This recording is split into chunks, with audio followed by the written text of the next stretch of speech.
ان الحمد للہ نحمده ونستعینه ونستغفره ونعوذ باللہ من شرور انفسنا ومن سیئات اعمالنا من يهده الله فلا مضل له ومن يضلله فلا هادي له واشهد ان لا اله الا الله وحده لا شريك له واشهد ان محمدا عبده ورسوله اما بعد فإن خير الحديث كتاب الله وخير الهدي هدي محمد صلى الله عليه وآله وسلم وشر الأمور محدثاتها وكل محدثة بدعة وكل بدعة ضلالة وكل ضلالة في النار. أعوذ بالله السميع العليم من الشيطان الرجيم من همزه ونفخه ونفثه. بسم الله الرحمن الرحيم. رب اشرح لي صدري ويسر لي أمري واحلل عقدة من لساني يفقهوا قولي. بسم اللہ الرحمن الرحیم. ان اللہ وملائکتہ یصلون علی النبی یا ایہا الذین آمنوا صلوا علیہ وسلموا تسلیما. اللہم صل علی محمد وعلی آل محمد کما صلیت علی ابراہیم وعلی آل ابراہیم انک حمید مجید. اللہم بارک علی محمد وعلی آل محمد کما بارکت علی ابراہیم وعلی آل ابراہیم انک حمید مجید.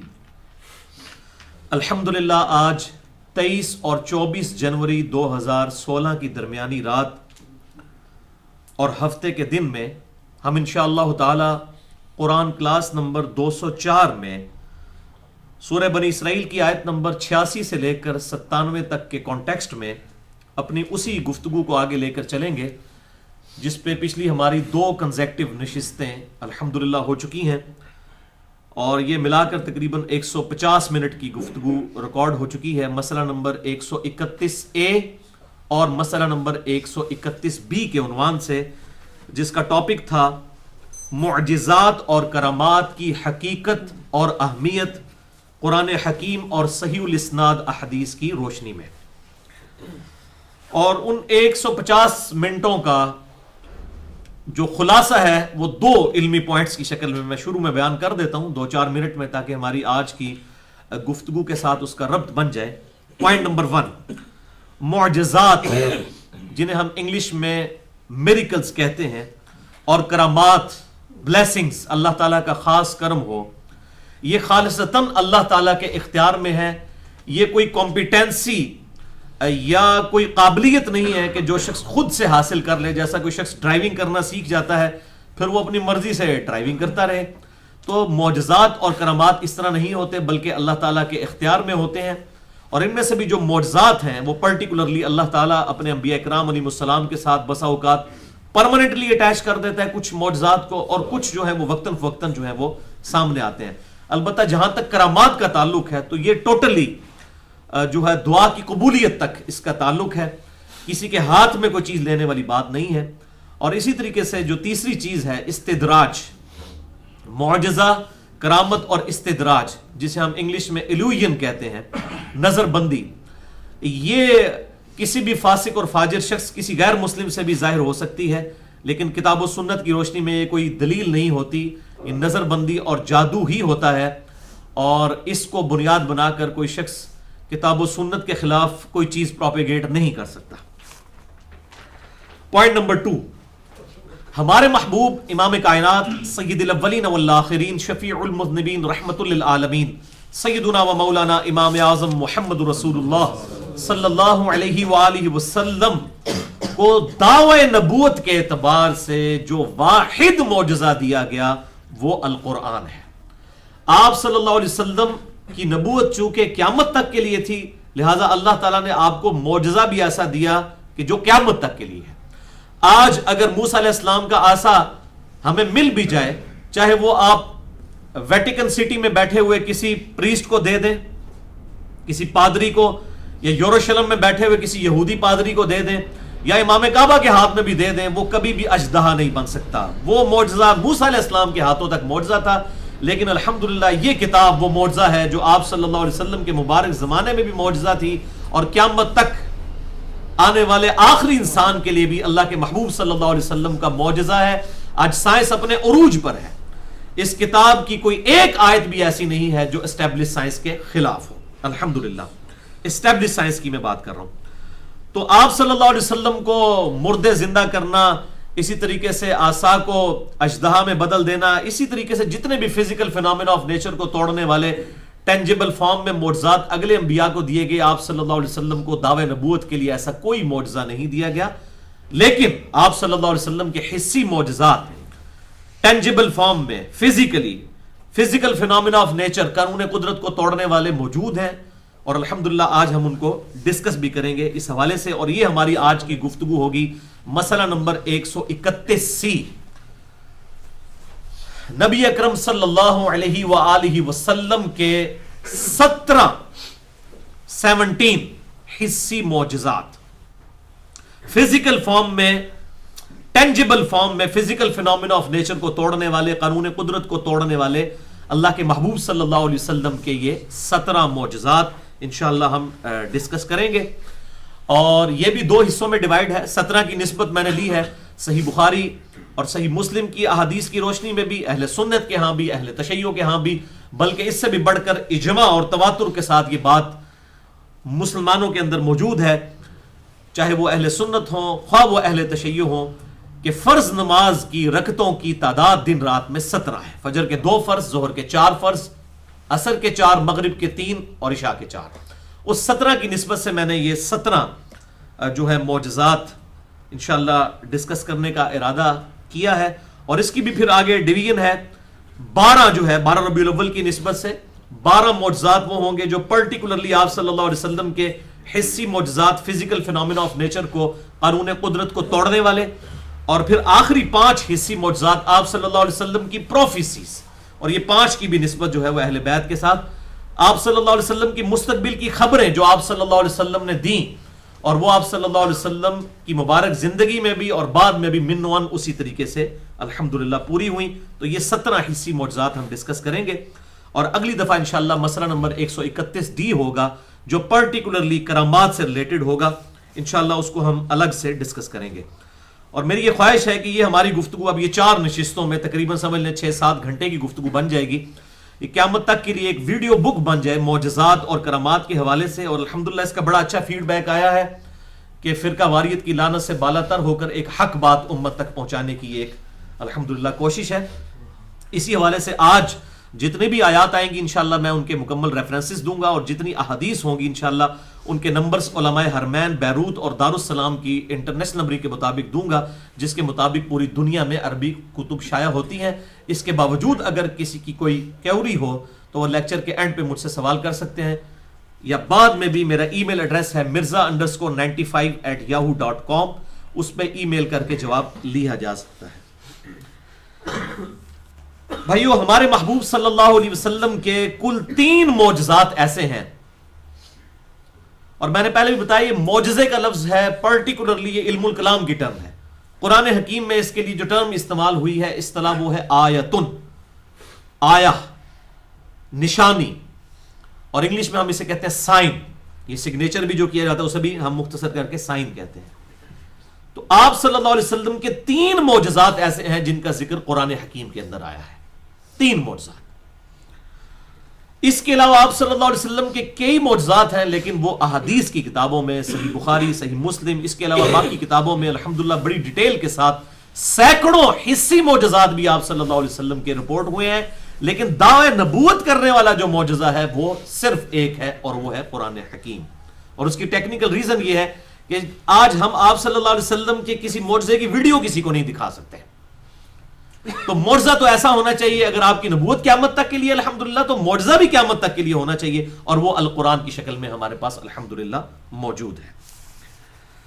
اس حوالے سے بھائیو جو جتنے بھی حسی معجزات ہیں، حسی ہم کہتے ہیں جن کو آپ جیسے حواس خمسہ ہم استعمال کرتے ہیں، جن کو آپ محسوس کر سکتے ہیں، فزیکل ہم انگلش میں سے کہتے ہیں، ٹینجیبل. حسی معجزات کے اعتبار سے اگر کسی کو شوق ہو تو یہ کمبائنڈ فارم میں آپ کو مشکات المصابیح میں مل جائیں گے.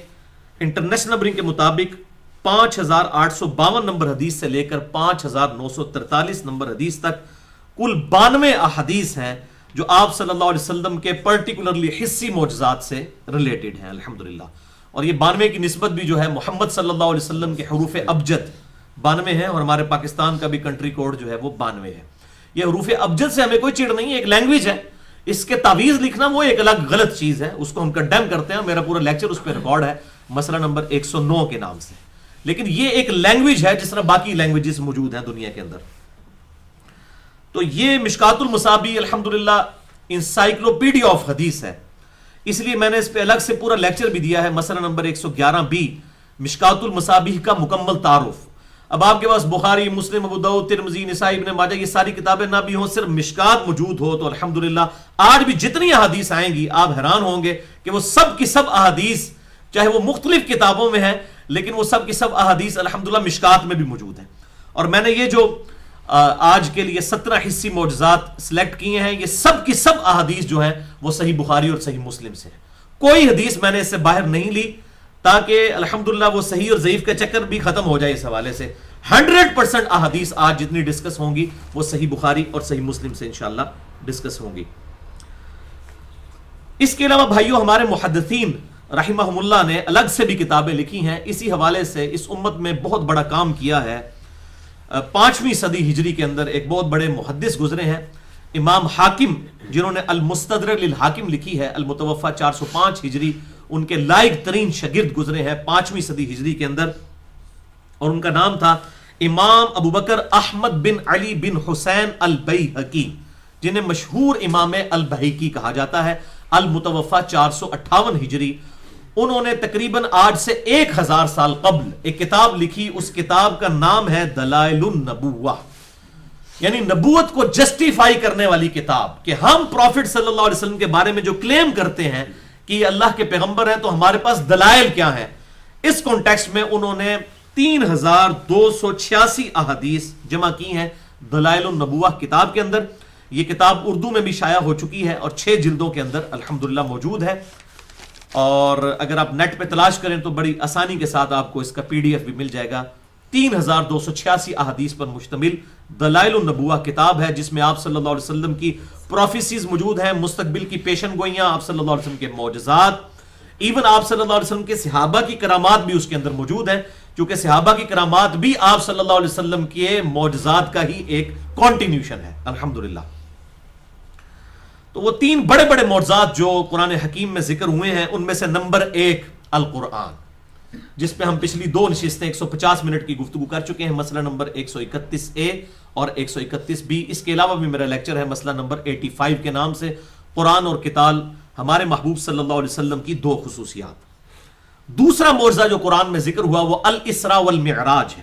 آپ صلی اللہ علیہ وسلم کا زمینی سفر الاسراء والمعراج، اور معراج کا سفر بیت اللہ سے لے کر بیت المقدس تک الاسراء، اور بیت المقدس سے جو سدرۃ المنتہا تک ہم اسے کہتے ہیں المعراج. اسے مشہور واقعہ معراج بھی کہا جاتا ہے. تو آپ صلی اللہ علیہ وسلم کا یہ معجزہ جو ہے اس کا بھی ذکر قرآن حکیم میں سورہ بنی اسرائیل اور سورۃ النجم کے اندر موجود ہے، اور اس میں میں نے بڑی ڈیٹیل کے ساتھ 6 گھنٹے میں لیکچر ریکارڈ کروا دیا ہے مسئلہ نمبر 126A B اور C کے عنوان سے. اور نمبر 3 بھائیوں معجزہ جو قرآن حکیم میں ذکر ہوا آپ صلی اللہ علیہ وسلم کا حصی معجزہ، وہ ایک ہی حصی معجزہ ہے جس کو لوگوں نے بھی آبزرو کیا، وہ ہے شق القمر والا واقعہ، چاند کا 2 ٹکڑے ہو جانا. یہ وہ معجزہ ہے جو واحد حصی معجزہ ہے جو لوگوں نے آبزرو کیا اور اس کا ذکر قرآن کے اندر موجود ہے. اس کے علاوہ کوئی بھی ڈائریکٹلی پوری ڈیٹیل کے ساتھ آپ صلی اللہ علیہ وسلم کا کوئی معجزہ قرآن میں ذکر نہیں ہوا. ہاں بخاری اور مسلم میں اور باقی احادیث کی کتابوں میں بہت معجزات آئے ہیں. یہ شق القمر، چاند کے 2 ٹکڑے ہونے والا واقعہ جو ہے یہ سورۃ القمر کے اندر موجود ہے. اس سورت کا نام ہی سورۃ القمر ہے، پارہ نمبر 27 کے اندر. اس کے علاوہ ایک اور واقعہ بھی بعض روایتوں میں آیا ہے سورج کو واپس پلٹانے والا، لیکن اصول محدثین پر وہ واقعہ ثابت نہیں ہے. یہ نہیں ہے کہ آپ صلی اللہ علیہ وسلم کے لیے معجزہ ظاہر نہیں ہو سکتا، اللہ تعالیٰ کے لیے کوئی مشکل نہیں ہے، بلکہ صحیح سند کے ساتھ یہ چیز ثابت ہے بخاری اور مسلم دونوں کے اندر. صحیح بخاری میں انٹرنیشنل نمبر کے مطابق 3124، صحیح مسلم میں 4555 اور مشکات میں بھی موجود ہے 433 نمبر حدیث کہ سیدنا موسیٰ علیہ السلام کے خلیفہ اول یوشع ابن نون، جوشوا جن کو ہم کہتے ہیں،